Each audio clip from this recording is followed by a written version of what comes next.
আহ, আজকে আইডল নিয়ে কথা বলবো। আইডল নিয়ে কথা বলবো না, আইডল নিয়ে শুরু করব আমি। ঠিক আছে? আহ, আমরা যখন কি ছোট থাকি তখন আমরা ডিফারেন্ট জিনিস থেকে ইনফ্লুয়েন্স হই। ঠিক আছে? বড় হওয়ার পরে হই, ছোট থাকতে বেশি হই। তো ডিফারেন্ট ডিফারেন্ট মানুষকে আমরা ফলো করার চেষ্টা করি, ওদের কোয়ালিটিসগুলো গেইন করি, এবং ইউজুয়ালি ওরা হচ্ছে কি আমাদের আইডল হয়। ঠিক আছে?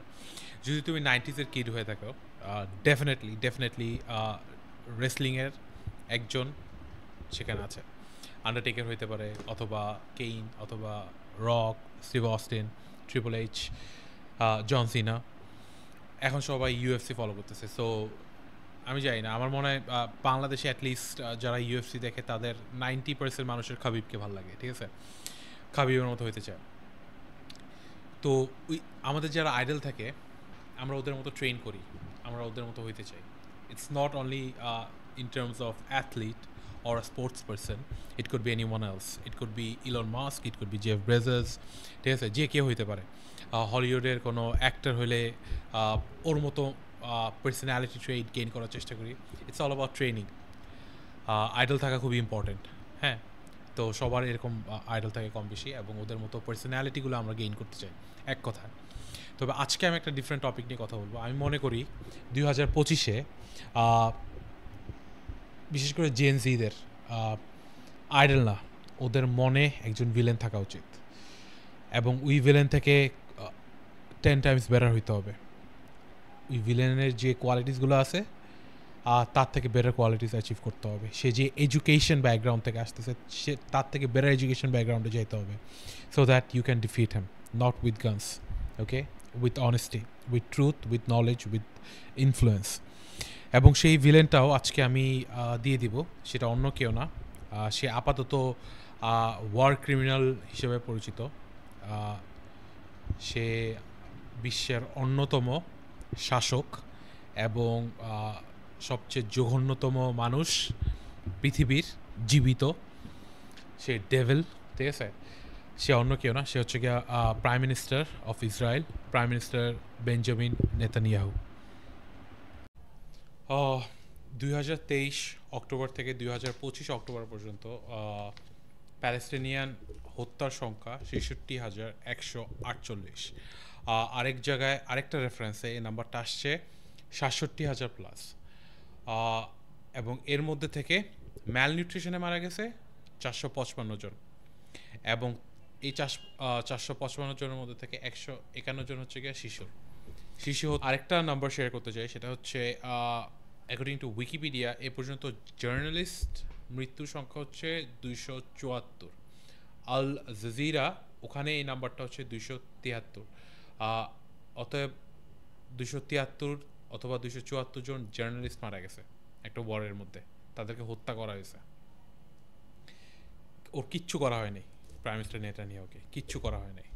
আচ্ছা, যাই হোক, আমরা একটু ডেফিনেশন দেখি ওয়ার ক্রাইমের ডেফিনেশন কি। According to the UN, the definition of war crime: a war crime is a serious violation of the laws of a war and international humanitarian law committed during an armed conflict, including mass murder, torture, sexual violence, deliberate targeting of the civilians, and massive destruction of the public property. ওকে, সব কয়টাই করছে Israeli soldier, সব কয়টাই করছে Netanyahu, IDF. এখন আমরা যদি war crime নিয়ে আলোচনা করি, আমরা শেষ করতে পারবো না আজকে, যা যা প্রাইম মিনিস্টার নেতানিয়াহু করে আসছে প্যালেস্টাইনিয়ানদের উপর। কিন্তু একটা কাহিনী আমাদের উল্লেখ করতে হবে, সেটা হচ্ছে গিয়া হিন্দ রাজাব নামে একটা প্যালেস্টাইনিয়ান মেয়ে, যার বয়স হচ্ছে গিয়া 5, এবং কয়েকটা জায়গায় উল্লেখ করা আছে তার বয়স ছিল 6। ওর কাহিনীটা উল্লেখ করা খুবই দরকার, এবং আমি মনে করি তোমাদেরও জানা দরকার এটা। এবং এটা নিয়ে রিসেন্টলি একটা ডকুমেন্টারি মুভি বানানো হয়েছে। মুভিটার নাম হচ্ছে The Voice of Hind Rajab. So ওর কাহিনীটা আমি মনে করি উল্লেখ করা ইম্পর্টেন্ট, এবং এটা অনেকেই জানে, এবং তাও আমি এটা শেয়ার করতেছি। Name is Hind Rajab, and she was just 5 years old. Her family came under Israeli fire, according to the Palestinian Red Crescent Society. Of a 6-year-old Palestinian girl and the men who tried to save her life back in January. As we've seen 2024 জানুয়ারি গাজা থেকে evacuation order already চলে আসছে। রাজাব তার পরিবারের সাথে গাজা থেকে গাড়িতে করে বের হয়ে যাচ্ছিল 29 তারিখ, জানুয়ারির 29 তারিখ। গাড়িতে ছিল রাজাব, তার 4টা কাজিন এবং তার আঙ্কেল এবং আন্ট, সবাই মিলে গাজা থেকে বের হয়ে যাচ্ছিল। এবং পথের মধ্যে ওদের সম্মুখীন হয় হচ্ছে ইসরায়েলি ট্যাঙ্ক থেকে সোলজাররা নেমে এসে গাড়ির মধ্যে ভয়াবহভাবে গুলি বর্ষণ করে। ওয়াশিংটন পোস্টে আসছে, স্কাই নিউজ, যে ওই গাড়িটার মধ্যে প্রায় 335টা গুলি বর্ষণ করা হয়, 335 রাউন্ডস অফ ফায়ার। ঠিক আছে, যাই হোক, গুলি করার পরে সাথে সাথে ওর আঙ্কেল আন্ট মারা যায়। ওর সাথে যে 4জন কাজিন ছিল তার মধ্যে 3জন কাজিন মারা যায়। বেঁচে থাকে রাজাব এবং তার 15 বছরের একটা কাজিন যার নাম হচ্ছে লায়ান হামাদে আহত অবস্থায়, কারণ তার গায়ে গুলি লাগে, সে পরবর্তীতে মারা যায়। লায়ান হামাদে ওই আহত অবস্থায় প্যালেস্টিনিয়ান রেড ক্রেসেন্ট সোসাইটিতে কল দেয় এবং কল দিয়ে সাহায্যের জন্য আবেদন করে, বলতে থাকে তাদের সিচুয়েশন কী এবং তাদের সামনে একটা ট্যাঙ্ক আছে এবং তারা ভয় পাচ্ছে, তারা ওই সিচুয়েশনতে ভয় পাচ্ছে। এবং ফার্স্ট কনভারসেশন হয় প্যালেস্টিনিয়ান রেড ক্রেসেন্ট সোসাইটির এবং লায়ান হামাদের, এই দুজনের। সেকেন্ড কনভারসেশন থেকে রাজাব কথা বলে, কারণ লায়ান মারা যায়, এবং পুরা সময় রাজাব বলতে থাকে যে সে ভয় পাচ্ছে, সে জানে না সে কি করবে, এবং অনেক কনভারসেশন সে বুঝে না। وهم هلا معك بالسيارة؟ هي جاية عليكي من قدام السيارة الدبابة؟ قريب كتير؟ كتير. وعم تمشي؟ طيب ما بدنا نخاف. انت معي. أنا معك يا عمري. إيش يا عمري؟ يا حبيبتي يا عمري والله معك، هيني أنا مش تاركك، بحكي معاكي، ما بدي أصلا أتركك. أكم ساعة. إيه؟ أكم ساعة. أنا بكون موجودة حتى ليلة. إيش؟ حتى ليلة. بخاف.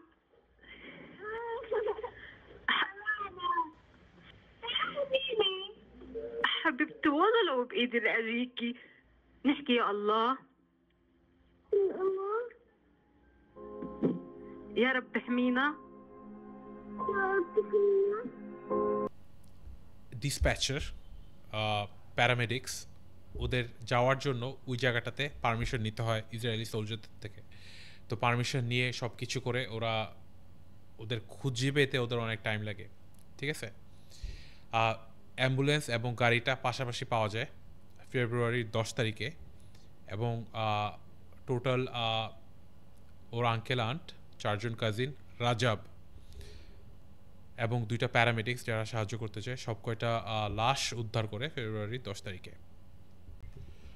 আচ্ছা, একটা লোক কিভাবে এরকম একটার পর একটা ক্রাইম করে যাচ্ছে কিন্তু কেউ কিছু করতে পারতেছে না। ঠিক আছে, ছোটোকাল থেকে আমি শুনে আসছি, আমি ইভেন লম্বা সময় সৌদি আরবে কাটাইছি। ঠিক আছে, আমি ছোটোকাল থেকে শুনে আসছি সৌদি আরবের এত তেল, ওদের এত সম্পদ, কিন্তু একটা সৌদি কান্ট্রি, একটা আরব কান্ট্রি কিছু করতে পারতেছে না। কাতারে কিছুদিন আগে কোনো কিছু না জানায় হেডকোয়ার্টার্সের মধ্যে বোম্বিং করছে, ড্রোন দিয়ে অ্যাটাক করছে নেতানিয়াহু। ঠিক আছে, কাতারের প্রাইম মিনিস্টারের শুধু ডিমান্ড ছিল যে নেতানিয়াহু ওকে সরি বলবে। যাই হোক, এই মুহূর্তে এখন কায়রো ইজিপ্টের মধ্যে পিস ডিল নিয়ে আলোচনা করতেছে। I hope something good comes out of it, ইনশাল্লাহ। Chances are very low, because even today Netanyahu 63 জন প্যালেস্টিনিয়ানকে হত্যা করছে বোমবার্ডিং করে। এটার একমাত্র একটাই কারণ, ওকে ব্যাকআপ দিতেছে হচ্ছে কি ওয়ার্ল্ডের সবচেয়ে স্ট্রংগেস্ট কান্ট্রি আমেরিকা। ঠিক আছে, এই ইনফ্লুয়েন্সটা ও কীভাবে তৈরি করছে আমি মনে করি এটা জানা আমাদের খুবই দরকার। ঠিক আছে, ও স্ট্র্যাটেজি ও 1-2 বছর ধরে করতেছে না, 3-4 বছর ধরে করতেছে না, সে এটা অনেক আগে থেকে করতেছে। সে যখন নাকি ফার্স্ট প্রাইম মিনিস্টার হয় 46 বছর বয়সে, তার আগের থেকে সেগুলো এই প্ল্যানগুলো করে আসতেছে। ঠিক আছে, সেটা নিয়ে আমরা একটু আলোচনা করি। আমি মনে করি এটা ইম্পর্টেন্ট, কারণ ইংলিশে একটা প্রভাব আছে, সেটা হচ্ছে যে keep your friends close but your enemy closer. Benjamin Netanyahu 1949 সালে জন্মগ্রহণ করে টেল আভিভে, এবং ওর বাবার নাম হচ্ছে বেঞ্জিয়ন নেতানিয়াহু এবং ওর একটা বড় ভাই ছিল যে নাকি মারা যায় একটা যুদ্ধে। তার বড় ভাইয়ের নাম হচ্ছে ইয়োনাটান নেতানিয়াহু। এটা বলা খুবই ইম্পর্টেন্ট যে বেঞ্জামিন নেতানিয়াহু ওর জীবনের অনেক বড় একটা সময় সে ইউএসএতে অতিবাহিত করে এবং সে ইউএসএর টপ নচ দুইটা ইউনিভার্সিটিতে পড়াশোনা করে। একটা হচ্ছে গিয়ে এমআইটি আর একটা হচ্ছে গিয়ে হার্ভার্ড। এমআইটিতে সে ইঞ্জিনিয়ারিং পড়ে এবং হার্ভার্ডে সে পলিটিক্সে পড়াশোনা করে। এই টাইমটাতে নেতানিয়াহু খুব ভালো একটা ইনফ্লুয়েন্স তৈরি করে ইউএসএর রাইট উইংয়ের মধ্যে। conflict in the Middle East? No, I don't believe it is. The real core of the conflict is the unfortunate Arab refusal to accept the state of Israel. And I think, as was mentioned earlier, for 20 years the Arabs had both the West Bank and the Gaza Strip. And if self-determination were, as they now say, the core of the conflict, they could have easily established a Palestinian state then, but they didn't. When did the issue arise then? Well, for 20 years. তোমরা যদি ওর ইংলিশে কোনো speech শুনো দেখবা যে ওর কোনো thick accent নাই, ওর কোনো বাইরের দেশের ইংলিশ অ্যাকসেন্ট নাই, ঠিক আছে। ও যখন এই কথা বলে মনে হয় যে একজন আমেরিকান কথা বলতেছে। এটার কারণ হচ্ছে গিয়ে ও এই জিনিসগুলোতে যথেষ্ট ফোকাস করছে, ও মেক শিওর করছে ও যখন নাকি স্পিচ দিবে ওইটা যথেষ্ট স্পষ্ট হয় টু দ্য নেটিভ স্পিকার। এবং ও সবসময় ওর স্পিচের মধ্যে ও অলওয়েজ টিভি রেডি, ঠিক আছে, always TV ready. He knows what to say, he knows the touch point of the right wing people.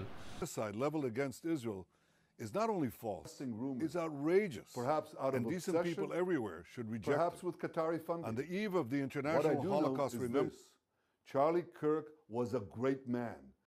এটার ওর ক্যারিয়ার প্রোগ্রেশনের মধ্যে we have to speak about few episodes যেটা খুবই important. First of all একটা হচ্ছে 1984 থেকে 1988 সাল পর্যন্ত ও ইউএনএ ইসরায়েলি অ্যাম্বাসেডর ছিল। ওই সময় সে ইউএসের অনেকগুলা পলিটিশিয়ান, তারপর হচ্ছে জার্নালিস্ট, ওদের সাথে সে একটা খুব ভালো নেটওয়ার্কিং করে, ঠিক আছে। এবং আস্তে আস্তে জায়নিজম এজেন্ডা পুশ করতে থাকে। জায়নিজম নিয়ে আমি আজকে কথা বলতে চাই না, বাট দিস ইজ ইম্পর্টেন্ট, কারণ ও থট প্রসেস কীরকম এটা আমাদের জানা খুব ইম্পর্টেন্ট। আরও ইম্পর্টেন্ট কিছু টপিক আছে, পর্ব আছে যেটা নিয়ে কথা না বললেই নয়, সেটা হচ্ছে 9/11। I was thinking it was a terrorist attack.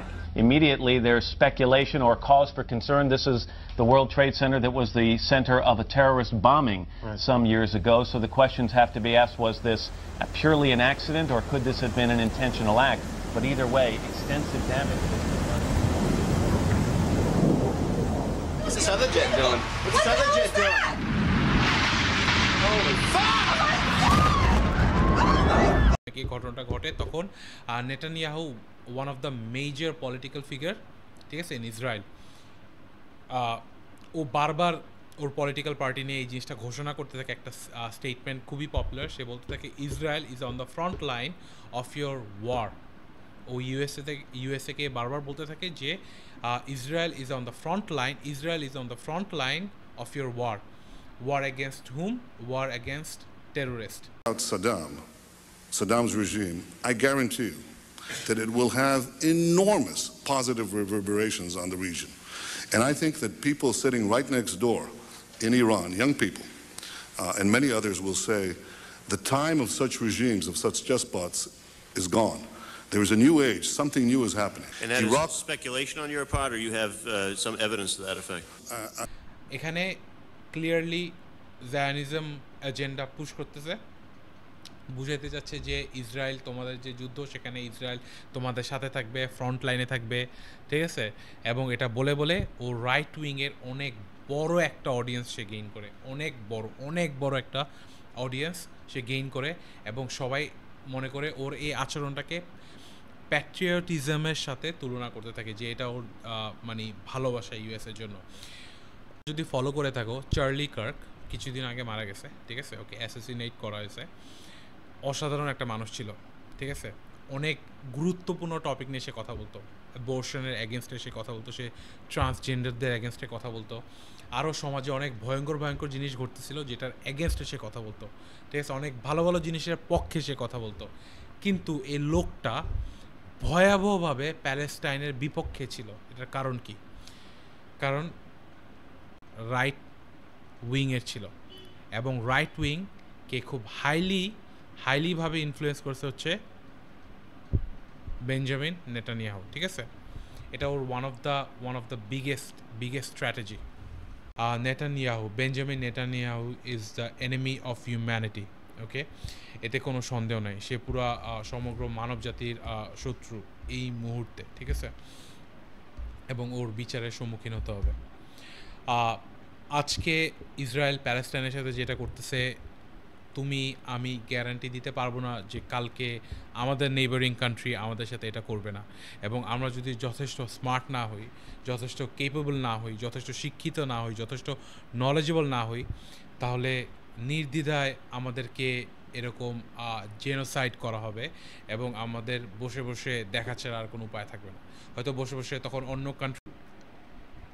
Before we talk about defeating anyone, look at yourself, your people, your country, and ask, are we ready?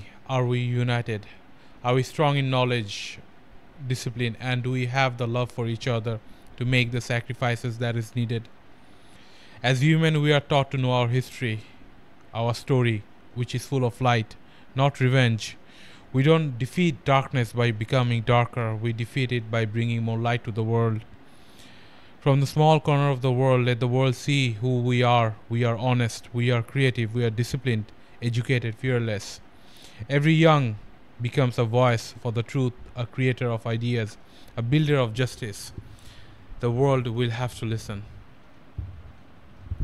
Don't just be angry online. Learn, create, build, teach.